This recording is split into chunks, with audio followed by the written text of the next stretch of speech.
O programa Saber Direito desta semana é com o professor Miguel Roberto da Silva. O curso é sobre Direito Empresarial. Tem dúvidas sobre o assunto? Mande um e-mail para nós, saberdireito@stf.jus.br. E você também pode estudar pela internet, www.tvjustiça.jus.br. Olá, esse é o programa Saber Direito Aula. Eu sou o Miguel Roberto da Silva, advogado e professor de Direito Empresarial, especialista em Direito Empresarial e mestrando em Direito. Na aula passada, na primeira aula, estamos tratando aqui, o nosso tema é Direito Empresarial, Teoria Geral. Na primeira aula falamos de atividade econômica e empresarialidade. Na aula número 2, que é esta, vamos tratar de empresário individual e a empresa individual de responsabilidade limitada. Vamos abordar primeiro o empresário individual, não é? Falando dos pressupostos legais para exercer essa atividade de maneira regular. Então, o Código Civil estabelece quais são esses pressupostos no artigo 972. E não são muitas as exigências legais para que o empresário possa ser empresário atuando regularmente.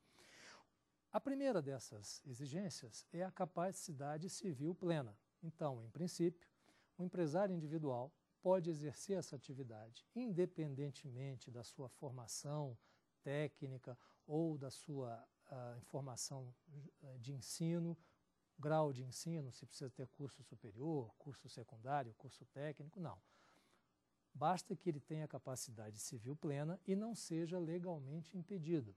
O que significa isso? Bom, o que é a capacidade civil plena? O Código Civil vai nos falar disso lá no início, nos artigos 5º e 6º, quais são as características de quem tem capacidade civil plena, do relativamente capaz e do absolutamente incapaz. Basicamente, o que está vedado é que o início de uma atividade empresarial se dê por um absolutamente incapaz ou por um relativamente incapaz. Não é? Então, vejamos o que fala aí o artigo 972. Ele diz que, para exercício da atividade de empresário, é necessário capacidade civil plena e não ser legalmente impedido. A capacidade civil plena requer a idade mínima de 18 anos e que o indivíduo não tenha alguma impossibilidade por falta de discernimento mental em função de doenças, não é? E não esteja interdito ou interditado.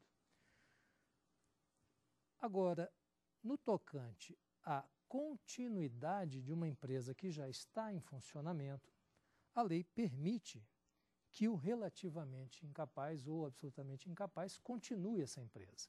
E vou explicar como. Então, veja só, para iniciar uma empresa, para constituir uma empresa, para se registrar como empresário, não é? numa junta comercial, é necessária a capacidade plena civil. Do contrário, a junta vai indeferir esse pedido de inscrição. No entanto, numa empresa que já esteja funcionando, um incapaz pode assumir, dependendo de certas circunstâncias, como nós vamos ver agora. Isso é em homenagem ao princípio de permanência e continuidade da empresa. Como a empresa cumpre uma função social importante, que é aquela de gerar bens e serviços, gerar empregos, pagar tributos, o Estado visa proteger a sociedade em seu funcionamento. Daí vem o princípio de continuidade, não é? De permanência da empresa. Esse princípio, inclusive, é esculpido na Lei de Falências, na Lei de Recuperação de Empresas e Falências, a Lei 11.101 de 2005. Bem, então, falamos aqui das exigências para que seja-se empresário individual. A primeira delas, capacidade civil. A segunda, a ausência de impedimento legal. Nós veremos que existem cargos e funções públicas que se tornam incompatível a atividade empresarial com o exercício desses cargos. E isso é muito fácil de entender. Vejamos que uma pessoa que está exercendo atividade de empresa, essa atividade exige uma dedicação integral, não é? Não sobra tempo para exercer outra atividade, muito menos uma atividade pública. Então, há vários tipos de cargos públicos ou de atividades públicas e também, inclusive, de outros tipos de atividades privadas que incompatibilizam a pessoa que as exerce com a atividade de empresário. Então, se alguém nessa condição, requerer a sua inscrição como empresário em junta comercial, vai ter o seu pedido também indeferido. Muito bem. Uma terceira condição necessária para que se seja empresário é que se exerça a empresa profissionalmente. E o que significa o exercício de empresa profissionalmente? É aquele que é feito de modo habitual, não é de modo eventual, aquele que é feito em nome próprio e não em nome de terceiros, e aquele que é feito com risco próprio e com intuito de lucro. Vou explicar melhor esses 3 pontos. Vejamos o que é o exercício de empresa de modo habitual. Suponhamos que eu fiz uma viagem ao exterior, Estados Unidos, por exemplo, e lá comprei equipamentos eletrônicos, telefones celulares ou coisa que o valha, em uma quantidade, inclusive, superior àquela que eu necessito. Voltando ao Brasil, eu ponho à venda esses equipamentos que eu comprei com o intuito de vendê-los com algum lucro e, com isso, me ressarcir das despesas da minha viagem. Ora, se eu faço isso uma vez ou 2 vezes por ano, de certa forma, eu estou exercendo empresa no sentido de estar intermediando, pegando um bem, comprando de um fornecedor e vendendo a um terceiro com lucro. No entanto, essa atividade não pode ser considerada empresarial porque eu não a exerci com a habitualidade. Então, o empresário exerce a atividade empresarial profissionalmente, faz disso o seu ganha-pão, exerce ela rotineiramente. Esse é um primeiro quesito. O segundo é que o empresário deve exercer a atividade empresarial em nome próprio. O que significa dizer? Que se alguém está exercendo empresa em nome de outrem, como empregado, como auxiliar, esse alguém, se você observar ele em sua rotina, ele vai estar fazendo gestão de fatores de produção, ele vai estar atuando como se empresário fosse. No entanto, como ele não faz a atividade em nome próprio, não se pode dizer que ele seja empresário. O exemplo mais acabado dessa situação é o gerente. Quando você entra numa loja e observa um gerente atuando, você vai ver que ele está o tempo todo fazendo a gestão dos fatores de produção, empregados, controlando estoque, atendendo o cliente, pagando fornecedores. A atividade em si é típica de empresário, mas ele não é o empresário, porque ele está exercendo essa atividade em nome do seu empregador, do seu patrão, que é verdadeiramente o empresário. É por conta e risco do seu empregador que ele exerce aquela atividade. Ele não vai responder civilmente, patrimonialmente, pelos riscos daquela atividade. Daí, então, se dizer que o empresário tem que exercer a empresa profissionalmente em nome próprio, por conta e risco próprio. O outro item é que, claro, nenhuma atividade empresarial é feita graciosamente. A atividade empresarial sempre demanda o intuito do lucro. Pode acontecer de que a atividade, por uma série de questões, não gere lucro, gere até prejuízo. Mas o intuito de toda atividade empresarial é a busca pelo lucro, não é? É o olho de tigre do capitalista que organiza fatores de produção, que investe parte do seu patrimônio num negócio, correndo os riscos do negócio, do mercado, mas sempre de olho no lucro. Aliás, o risco do negócio é a justificativa moral do lucro do empresário. Não é? Muito bem. Condição de regularidade. Então, vimos aqui que os pressupostos são capacidade civil, não ser legalmente impedido e exercer a empresa profissionalmente. A condição de regularidade é também prevista em lei e determinada no Código Civil. Todo empresário, para exercer a sua atividade, como já vimos, ele tem que estar regularmente inscrito no Registro Público de Empresas Mercantis a cargo das juntas comerciais. A pergunta é, bom, então se alguém exerce a empresa, a atividade econômica organizada para produção e circulação de bens e serviços, sem estar inscrito na junta comercial, esse indivíduo então não é empresário? A resposta é não, ele é sim empresário. Então o direito admite a existência do empresário irregular, não inscrito. O que define o empresário é o objeto da sua atividade. Em outras palavras, a gestão dos fatores de produção. O exercício da empresa regular é uma condição de regularidade, não uma condição que dá a natureza da atividade. Vejamos só. Olha o que fala aí o enunciado 198 do Conselho de Justiça Federal, que eu já citei na aula anterior, não é? São aquelas jornadas de direito civil promovidas pelo Conselho de Justiça Federal, na qual vários juristas discutem a interpretação do Código Civil e chegam a conclusões que são enunciados esses que não têm a força de jurisprudência, não são enunciados ou súmulas jurisprudenciais, mas têm força de doutrina, não é? E orientam as decisões tanto dos operadores do direito, dos magistrados, como também dos advogados e promotores. Muito bem. Olha o que fala, então, o enunciado 198. Ele diz assim: a inscrição do empresário na junta comercial não é requisito para a sua caracterização, admitindo-se o exercício da empresa sem tal providência. O empresário irregular reúne os requisitos do artigo 966 do Código Civil, sujeitando-se às normas do Código e da legislação comercial, salvo naquilo em que forem incompatíveis com a sua condição ou diante da expressa disposição em contrário. Então, se eu não sou inscrito em junta e estou exercendo a empresa, o direito admite a minha existência. Só que esse exercício irregular traz para mim consequências negativas. Uma delas é a impossibilidade de eu, por exemplo, constituir a empresa individual de responsabilidade limitada, que é tema a seguir na aula, na qual eu preservo o meu patrimônio pessoal dos riscos, não é, do negócio. Porque no momento em que eu crio um empreendimento, eu dedico a ele parte do meu patrimônio, eu destaco bens e valores econômicos do meu patrimônio e afeto a empresa, a atividade. Nesse momento, eu estou fazendo uma separação. Quando eu sou um empresário regular, sociedade empresária ou uma empresa individual de responsabilidade limitada, no momento em que eu subscrevo, ou seja, me obrigo a entregar à sociedade ou, no caso, a Eireli, parte desse meu patrimônio, cria-se aí uma barreira que é a autonomia patrimonial, de maneira que ela, a empresa, tem patrimônio próprio e com isso, não é? Ela responde pelas dívidas do negócio e não o patrimônio pessoal privado daquele que a constituiu.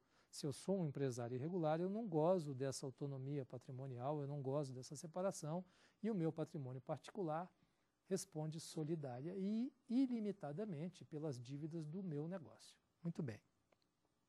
Outro enunciado do Conselho de Justiça Federal é o 199 e ele é mais resumido e vai ao fundo, ao ponto da questão. A inscrição do empresário ou da sociedade empresária é requisito delineador de sua regularidade e não da sua caracterização. Então, resumindo, o que nós vemos aqui? Se eu estou inscrito na junta comercial, além de eu angariar auspícios que a legislação me traz, como, por exemplo, a limitação da responsabilidade, se sou empresário individual, através da Eireli, se sou sócio, através da sociedade empresária, sob a forma de limitada ou sociedade anônima, não é? Se eu sou empresário devidamente inscrito, então eu estou de acordo com o direito. Se eu sou irregular, eu corro esses riscos. De qualquer sorte, para o direito, a minha natureza de empresário se faz pela atividade e não pelo meu registro, de maneira que estar inscrito é condição de regularidade e não condição de caracterização do empresário. Bom, vejam só.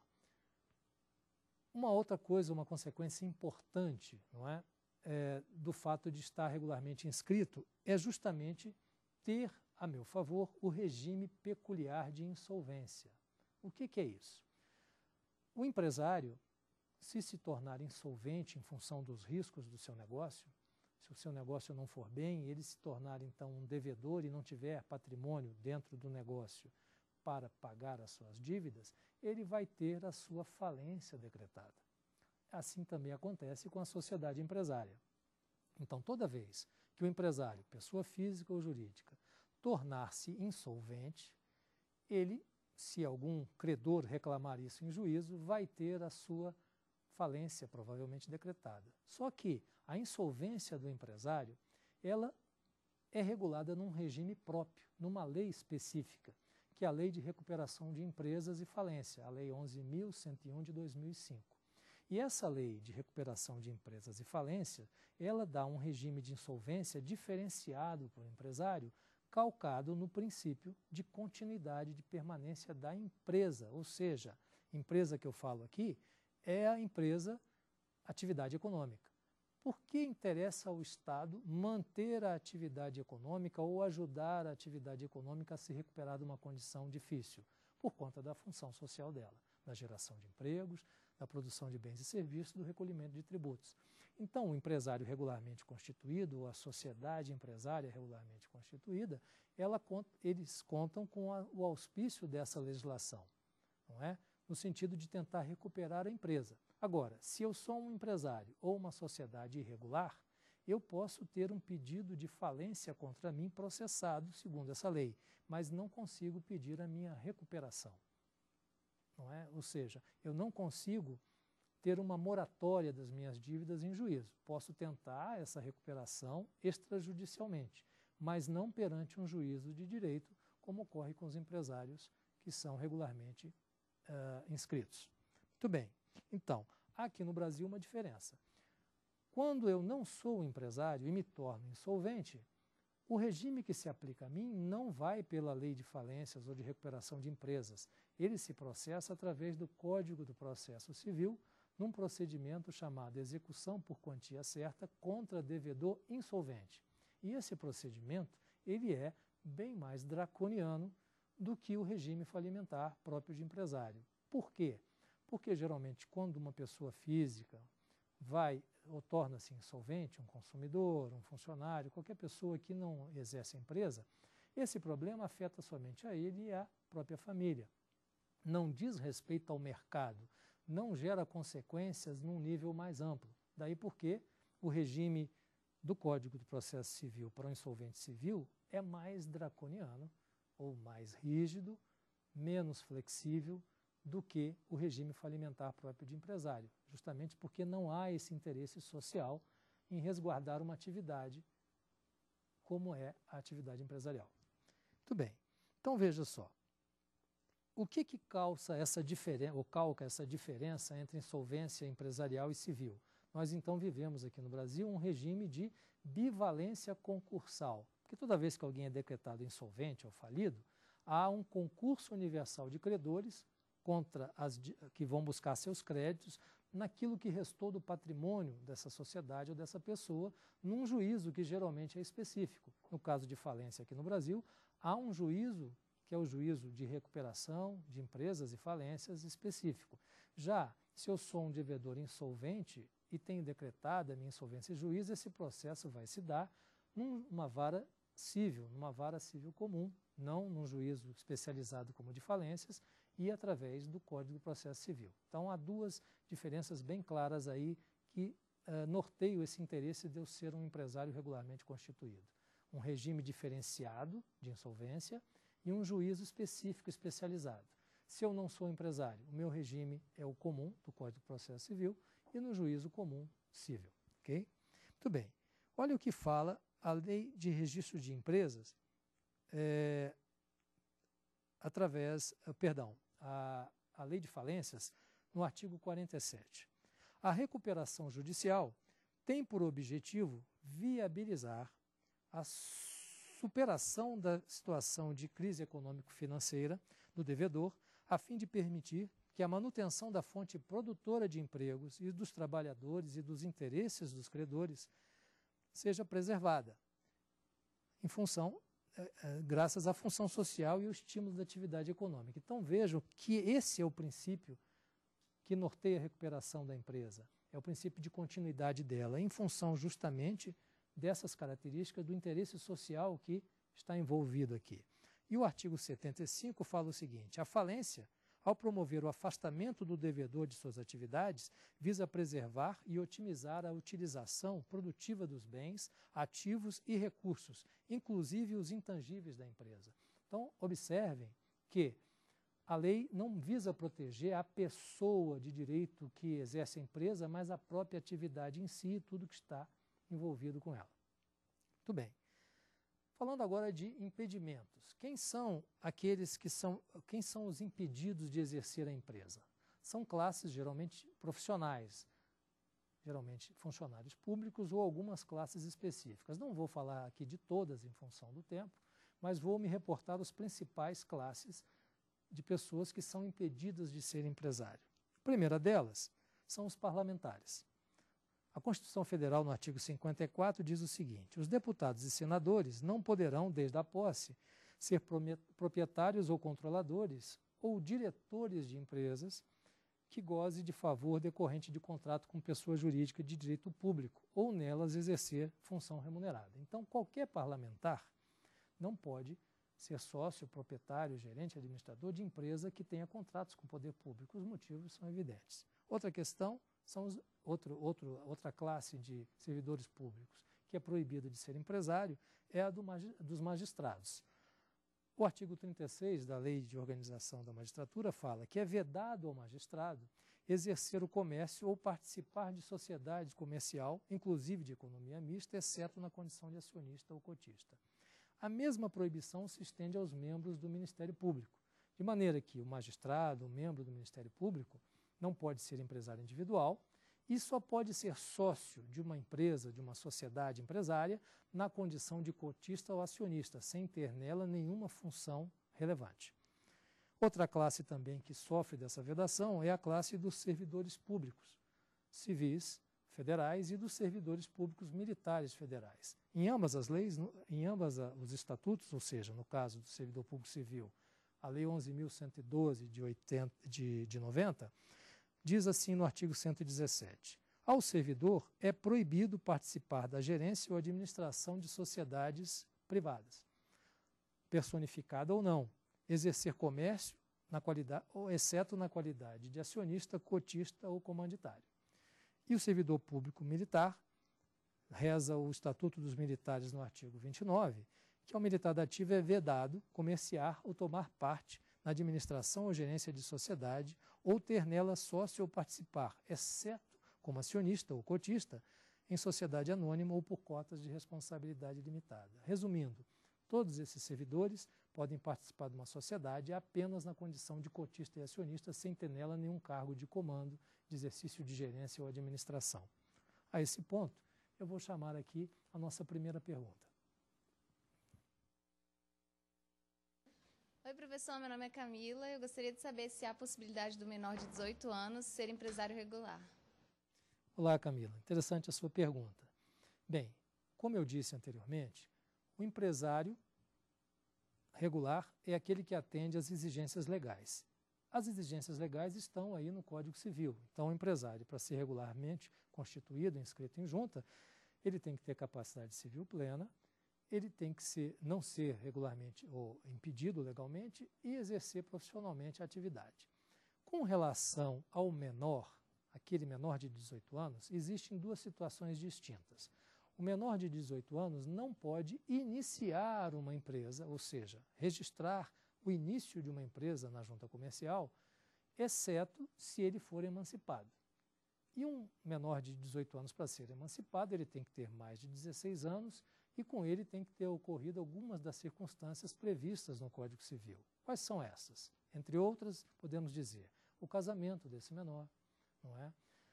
A mais comum, a outorga ou autorização, emancipação dada pelos pais, não é? Ou pelo juiz de direito, se um dos pais a denegue de maneira injusta. A colação de grau em curso superior, o que, venhamos e convenhamos, é algo difícil hoje em dia, com menos de 18 anos, em função da extensão dos currículos. E a aprovação em concurso público e a assunção de cargo público efetivo, algo então mais difícil ainda com menos de 18 anos. Então, na prática, o menor de 18 não consegue iniciar uma empresa. Agora, o que ele pode é continuar uma empresa que já existia. E aí as circunstâncias estão previstas no Código Civil também. Que circunstâncias são essas?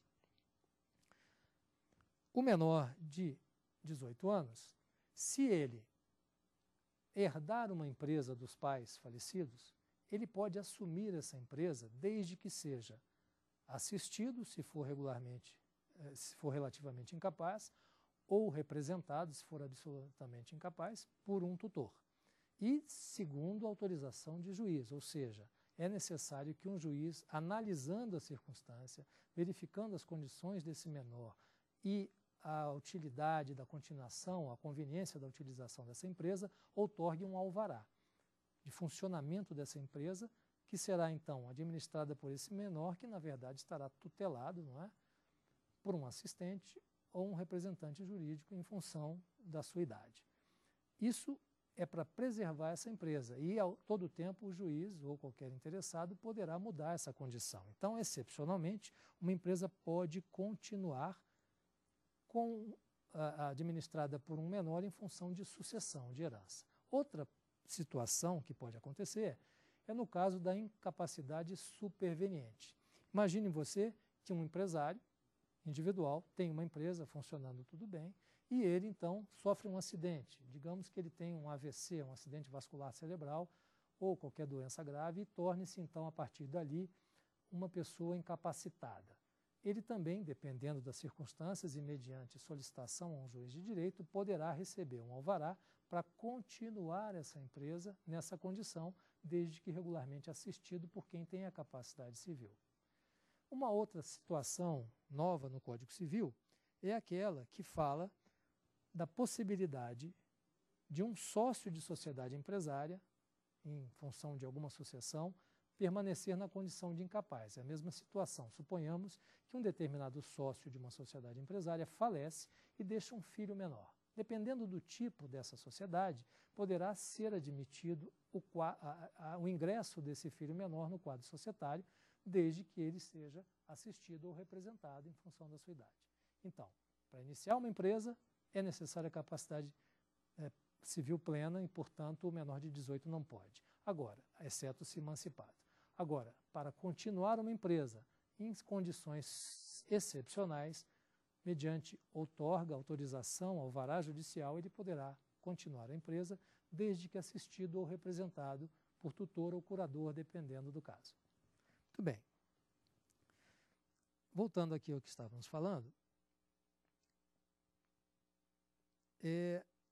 nós havíamos dito que as condições para que o empresário individual exerça a empresa são capacidade civil, não ser legalmente impedido e exercer profissionalmente essa empresa. Vimos aqui, agora há pouco, respondendo essa pergunta, a questão da incapacidade superveniente. E eu vou ler o artigo 974 do Código Civil, que fala a respeito disso, para que essa situação, que é muito, inclusive, cobrada em concursos públicos, fique bem assentada para vocês. Vejam só. Código Civil, artigo 974. Poderá um incapaz, por meio de representante ou devidamente assistido, continuar a empresa, antes exercida por ele, quando capaz, por seus pais ou pelo autor da herança. Então, antes exercida por ele quando capaz, trata-se da incapacidade superveniente. É o exemplo que eu dei do empresário que, por um acidente qualquer, torna-se incapaz. Ou pelo autor da herança, está dizendo respeito ao menor que herda uma empresa, não é? Por morte dos pais, geralmente. Então, no parágrafo 1º desse artigo, fala assim: nos casos deste artigo, precederá a autorização judicial, após exame das circunstâncias e dos riscos da empresa, bem como da conveniência em continuá-la, podendo a autorização ser revogada pelo juiz, ouvidos os pais, tutores ou representantes legais do menor ou do interdito, sem prejuízo dos direitos adquiridos por terceiros. A lei ainda faz mais, ela dá uma proteção a esse incapaz que assume a continuidade de uma empresa, procura proteger o patrimônio dele dos riscos futuros desse empreendimento na qual ele está assumindo. Isso é dito no parágrafo 2º desse artigo. Não ficam sujeitos ao resultado da empresa os bens que o incapaz já possuía ao tempo da sucessão ou da interdição, desde que estranhos ao acervo daquela, devendo tais fatos constar do alvará que conceder a autorização. Então veja que é uma situação precária, que fica subordinada ao alvedrio ou à correta avaliação de um juiz de direito, não é? E é uma excepcionalidade. Como sócio, também vimos aqui que pode ocorrer essa mesma superveniência e o ingresso de um sócio incapaz ser aceito na sociedade. Esse item, essa parte aí, é o parágrafo 3º do artigo 974 do Código Civil, foi incluído recentemente pela Lei 12.399 de 2011. O que diz esse parágrafo 3º?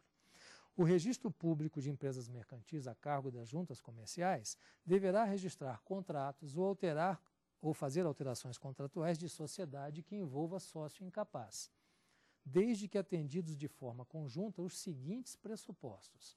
Primeiro, o sócio incapaz não pode exercer a administração da sociedade, por óbvio. Segundo, o capital social deve ser totalmente integralizado, ou seja, antes do ingresso desse menor, aquilo que os sócios prometeram na subscrição do capital por ocasião da assinatura do ato constitutivo da sociedade deve ter sido já transferido para a sociedade, porque aí, sendo ela limitada, eles estão limitando a responsabilidade patrimonial de todos os sócios, inclusive deste incapaz. E, por último, o sócio relativamente incapaz deve ser assistido e o absolutamente incapaz representado por seus representantes legais. Então, em suma, para honrar o princípio da continuidade da empresa, se admite excepcionalmente que o sócio incapaz ou empresário individual incapaz continue uma empresa, desde que atendidos essas exigências da lei. Tá certo? Muito bem. A posição doutrinária sobre esse tema também veio do Conselho de Justiça Federal através do enunciado 203 das Jornadas de Direito Civil. Fala assim o enunciado: o exercício da empresa por empresário incapaz, representado ou assistido, somente é possível nos casos da incapacidade superveniente ou incapacidade do sucessor na sucessão por morte. Então, respondendo à pergunta, e me estendendo já bastante nesse tópico, que é importante, de fato, não se começa uma empresa regularmente constituída como incapaz, mas pode-se continuá-la atendendo a esses requisitos previstos em lei. Muito bem.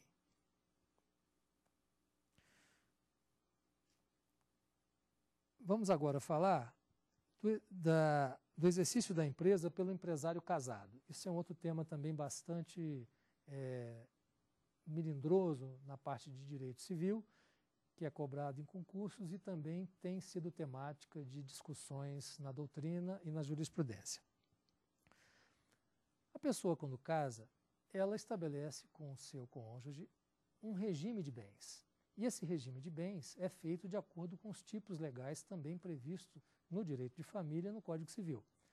Então, volta e meia, as pessoas geralmente, ou melhor, as pessoas geralmente casam sem se dar conta que elas podem escolher esse regime de bens e fazem, então, pelo regime geral previsto em lei, que é o da comunhão parcial de bens. Em outras palavras, os bens havidos depois do casamento entre os cônjuges se comunicam, pertencem a ambos os cônjuges. Ocorre que a lei, que o Código Civil, prevê outros regimes de separação de bens, não é? De comunhão universal de bens, que era o regime do antigo Código Civil de 1916, mas para estabelecer esse regime de bens, os nubentes precisam fazer um documento chamado pacto antinupcial, e a ele deve-se seguir o casamento num prazo estabelecido em lei. O que o empresário casado tem de restrição nesse campo? Bom, primeiro, o empresário, se quiser constituir-se como sócio com o seu cônjuge de uma mesma sociedade empresária, não poderá estar casado sob dois tipos de regime: o da separação obrigatória ou legal de bens ou da comunhão universal de bens. Eu vou explicar o motivo ou o porquê disso. Inclusive, esse assunto é tema, inclusive, de enunciados do Conselho de Justiça Federal. Mas, basicamente, veja só, o regime de separação obrigatória de bens, ele acontece quando alguém casa descumprindo um dos preceitos de condição suspensiva do casamento. Esses preceitos, eles são previstos no Código Civil. Vejam só.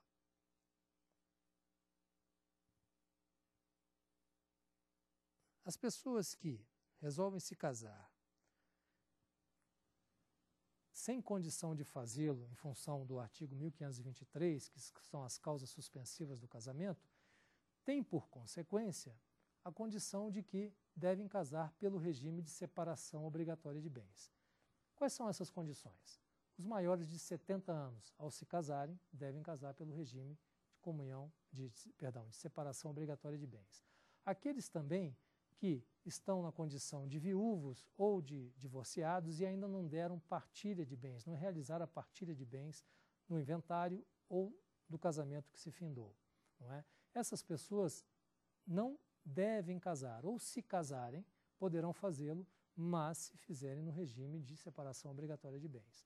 E o regime de comunhão universal de bens, que é instituído agora como uma condição que a pessoa pode escolher, demanda pacto antinupcial, significa dizer que todos os bens do casal, posteriores ou anteriores ao casamento, se comunicam, exceto aqueles que venham recebidos por herança com cláusula de incomunicabilidade ou de inalienabilidade. O que o Código Civil faz é proibir, não é, que essas pessoas que estão casadas nesses regimes possam constituir uma sociedade, não é, como sócios, ou seja, sócios de uma mesma sociedade. Como é que isso funciona? Vamos ver aqui o que fala o Código Civil, artigo 978. O empresário casado, vou me reportar agora, ao 1647. Ressalvado o disposto no 1648, que é o caso de suprimento judicial de outorga para se casar, nenhum dos cônjuges pode, sem autorização do outro, exceto no regime de separação absoluta ou no regime de comunhão de bens, constituir sociedade, a mesma sociedade. Então, marido e mulher, casados pelo regime de separação de bens ou de comunhão de bens, não podem ser sócios numa mesma sociedade, nem entre si, nem entre eles e terceiros. Agora, eles poderão, sim, cada um deles, constituir sociedade com outras pessoas, em sociedades distintas, não é? Então, o empresário casado tem que ter esses cuidados. Então, vamos lá ver o artigo 977 do Código Civil. Diz assim: faculta-se aos cônjuges contratar sociedade entre si ou com terceiros, desde que não tenham casado no regime de comunhão universal de bens ou na de separação obrigatória. Essa separação obrigatória, como eu já disse, não é oriunda da pessoa casar em função de causas suspensivas do casamento. Existe também uma separação de bens que vem de um pacto antinupcial, deriva da vontade do casal. Então, aqui a proibição é só para a separação obrigatória de bens, que é imposta por lei. Pessoas casadas pelo regime de separação de bens mediante pacto nupcial, ou seja, separação de bens convencional, essas poderão sim integrar uma mesma sociedade. Okay? Então, outra questão importante para o empresário casado é a que diz respeito à alienação de bens imóveis. Consequência do casamento é que, quando qualquer dos cônjuges, exceto no regime de separação de bens, vai alienar o bem imóvel ou os bens imóveis da família, ele precisa da outorga, da autorização do outro cônjuge. Então, na maior parte dos regimes de bens instituídos, principalmente no da comunhão parcial de bens, o cônjuge, ao alienar o imóvel da família, os imóveis que têm o seu nome, precisa da outorga do outro, exceto, como disse, no regime de separação de bens, legal ou convencional. O que acontece com o empresário? Ele, quando institui uma sociedade, uma empresa, ele tem que transferir parte do seu patrimônio pessoal para esse empreendimento econômico, a fim de poder, então, exercer atividade. Ele faz isso na condição de empresário individual, afetando bem a esse empreendimento econômico, ou então na condição de sócio. Muito bem. Evidentemente que nesse momento ele talvez precise da autorização do cônjuge para transferir um imóvel que está na sua propriedade particular para a empresa, no caso do empresário individual, a empresa individual de responsabilidade limitada, ou no caso do casado, que vai entrar numa sociedade. Então ele dá o bem imóvel, ele transfere para a sociedade como parte do capital, do seu esforço de participar daquele empreendimento econômico, não é? Ele faz isso através do quê? Da transferência pelo registro de imóvel. E nesse momento ele precisa da autorização do cônjuge. Mas uma vez que esse bem imóvel passe a integrar o patrimônio da empresa, não é? Se ele for alienado futuramente por uma decisão qualquer daqueles que estão envolvidos com o empreendimento, o empresário não precisará mais da autorização do cônjuge. Em outras palavras, a empresa pode alienar bens que pertencem ao seu patrimônio bens esses que foram integralizados por sócios, sem que esses sócios precisem da outorga do cônjuge, independentemente do regime. Isso aí é uma exceção ao que acontece de ordinário na alienação de imóveis de pessoas casadas. Veja só o que fala o artigo 978 do Código Civil. O empresário casado pode, sem necessidade de outorga conjugal, qualquer que seja o regime de bens, alienar os imóveis que integrem o patrimônio da empresa ou gravá-los de ônus real. Ressalvado, como disse, o suprimento da outorga, nenhum dos cônjuges pode, sem ter autorização do outro, exceto nesses regimes que eu disse, de separação absoluta, a alienação. Daí porque essa autorização do empresário é uma exceção à regra geral. Bem, então vamos agora pedir a segunda pergunta da aula, por favor. Olá, professor. Meu nome é Gabriela. Eu queria saber por que os cônjuges que participam do regime de separação de bens não podem participar de uma mesma sociedade empresária. Ok, Gabriela. Boa pergunta, exatamente como eu estava falando aqui. Qual o motivo, de que o legislador interfere, então, na vida das pessoas para criar restrições dessa ordem? O motivo é simples. Como eu dizia, expliquei antes, no regime legal de separação de bens, ele ocorre como uma punição da lei para a pessoa que casa sem atender certos pressupostos, ou seja, violando causas suspensivas do casamento, que estão previstas no artigo 1523 do Código Civil. Dizia eu, então, pessoa que foi casada, se divorciou e ainda não fez partilha de bens, a pessoa que recebeu herança e ainda não houve a partilha de bens nesse inventário, o maior de 70 anos, o que é uma imposição, inclusive, um tanto quanto inconveniente, porque parte de um pressuposto que já está um pouco, digamos, ultrapassado, de que uma pessoa de 70 anos não tem uma condição plena de discernimento para escolher o regime de bens do seu casamento. E, inclusive, essa restrição, a idade era menor, há bem pouco tempo atrás, era de 60 anos e passou a ser 70. Bem, mas qual é o objetivo, então? É que, por algum motivo, o legislador entendeu que esse casal não deve misturar o seu patrimônio, não é?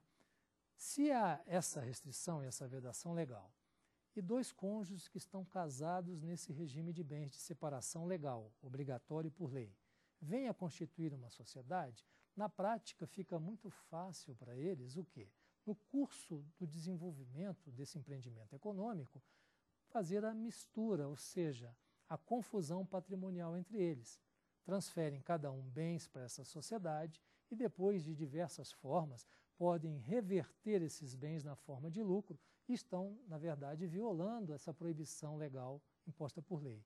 Então, o espírito, a mens legis aí, ou seja, a mensagem da lei, o espírito que norteia essa vedação, é que casais casados pelo regime de separação obrigatória de bens não possam se valer de uma pessoa jurídica, de uma sociedade, para promover a confusão patrimonial entre eles, que está vedada por lei.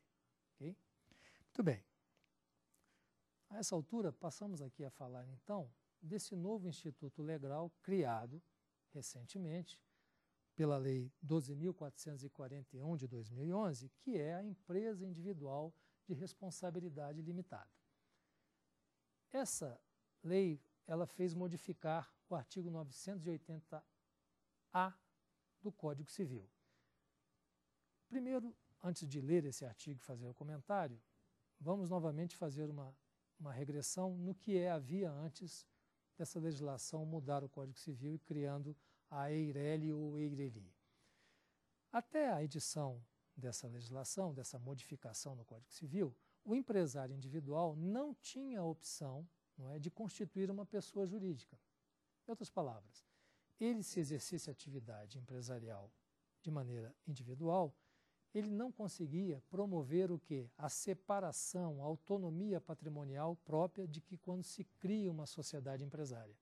Com isso, ele não conseguia separar o patrimônio que estava afetado ao negócio do patrimônio pessoal privado dele.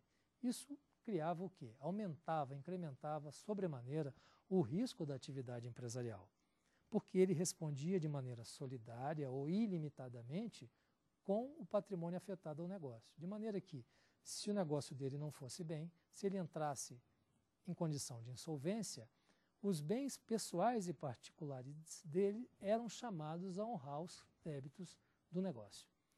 Com a possibilidade da criação da EIRELI, ou EIRELI, Empresa Individual de Responsabilidade Limitada, corre agora que o empresário individual pode constituir uma pessoa jurídica, transferindo para ela o patrimônio que vai ser afetado no negócio e promovendo essa separação patrimonial entre a pessoa jurídica, constituída somente por ele, é uma exceção ao princípio da pluralidade de sócios, não é? Das sociedades empresárias. Tanto é que a EIRELI, ou EIRELI, não é uma sociedade, ela é uma pessoa jurídica constituída de um único sócio que há certa crítica ou há certa divergência da doutrina, mas, segundo a minha opinião, deve ser uma pessoa natural, uma pessoa física. Então, com a criação da EIRELI, diminui o risco do empreendimento econômico. Ela foi um fator de incremento ou de incentivo aos pequenos empreendedores no sentido de limitar a sua responsabilidade. Porque anteriormente o que se fazia? Muitos empresários constituíam uma sociedade empresária, geralmente de responsabilidade limitada, a limitada que é a mais comum, com um sócio laranja, atribuindo a ele uma parte ínfima do capital social para tentar justamente limitar a sua responsabilidade, de maneira que se criavam sociedades fictícias para dar essa proteção ao empresário individual. O que veio fazer a EIRELI ou EIRELI? Ela tenta chamar, não é, para a realidade essas sociedades de fachada. Então está havendo hoje em dia nas juntas comerciais muita busca de transformação de sociedades limitadas, não é, pedidos de transformação de sociedades limitadas em empresas individuais de responsabilidade limitada. Porque o empreendedor individual que se associa a outros tem que dividir poder, responsabilidade, quando constitui uma sociedade empresária. E se ele trabalhar sozinho, ele tem autonomia total na gestão do negócio. Então, a empresa individual de responsabilidade limitada tem funcionado como um poderoso incentivo ao pequeno e médio empreendedor que trabalhava sozinho e que agora pode, então, proteger o seu patrimônio pessoal dos riscos do negócio. Bom, vamos ver, então, o que mudou na nossa legislação com a Lei 12.441, que trata da empresa individual de responsabilidade limitada. Ela criou um artigo no Código Civil, 980-A. O que fala esse 980-A?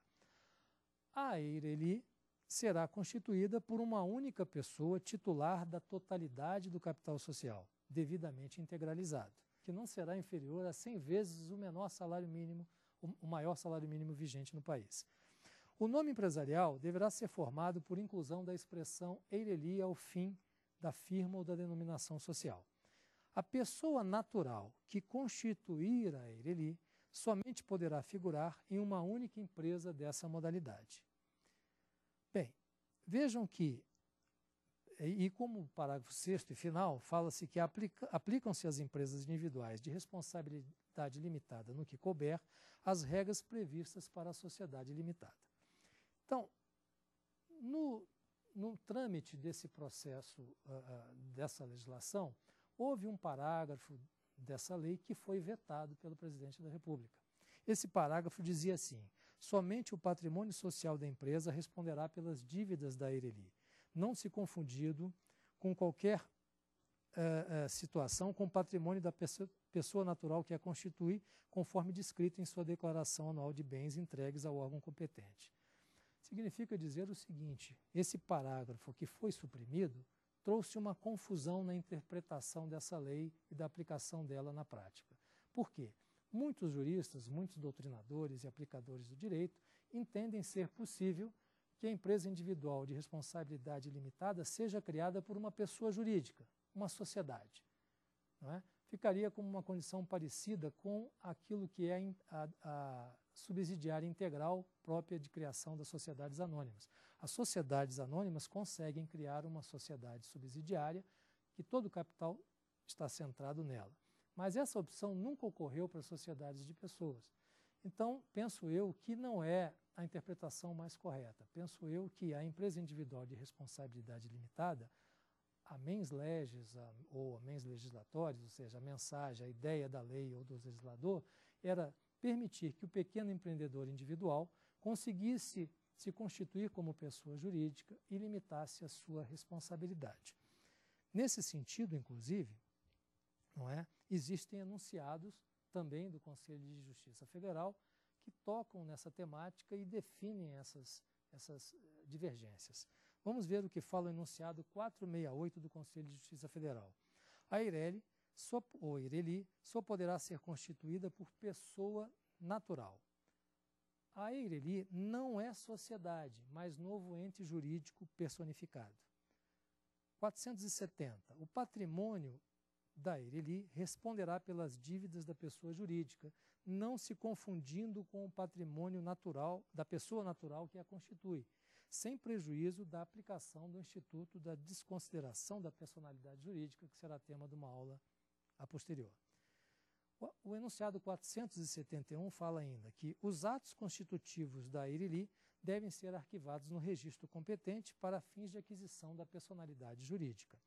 A falta do arquivamento ou do registro das alterações desses atos constitutivos naquela sociedade fictícia para a EIRELI configura irregularidade superveniente.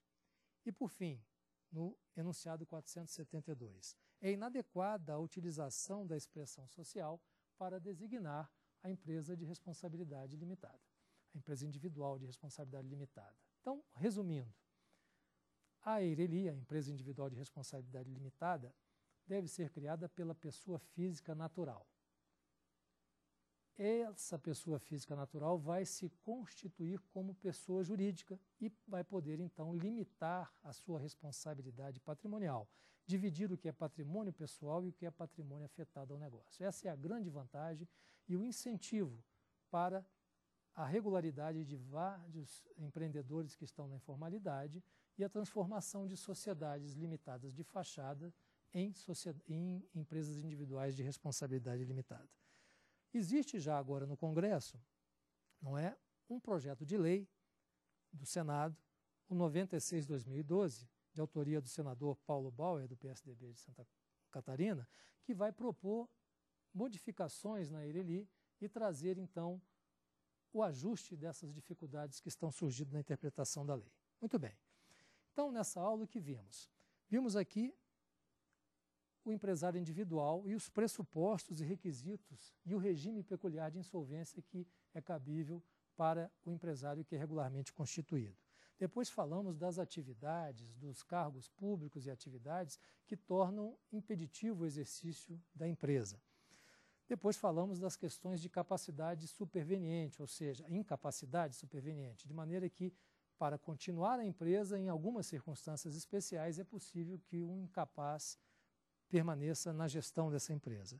E, por fim, falamos da empresa individual de responsabilidade limitada, um instituto novo de direito que está transformando bastante a rotina das empresas no mercado. Na próxima aula, nós vamos falar, então, de estabelecimento empresarial. Até breve. Tem dúvidas sobre o assunto? Mande um e-mail para nós, saberdireito@stf.jus.br. E você também pode estudar pela internet, www.tvjustiça.jus.br.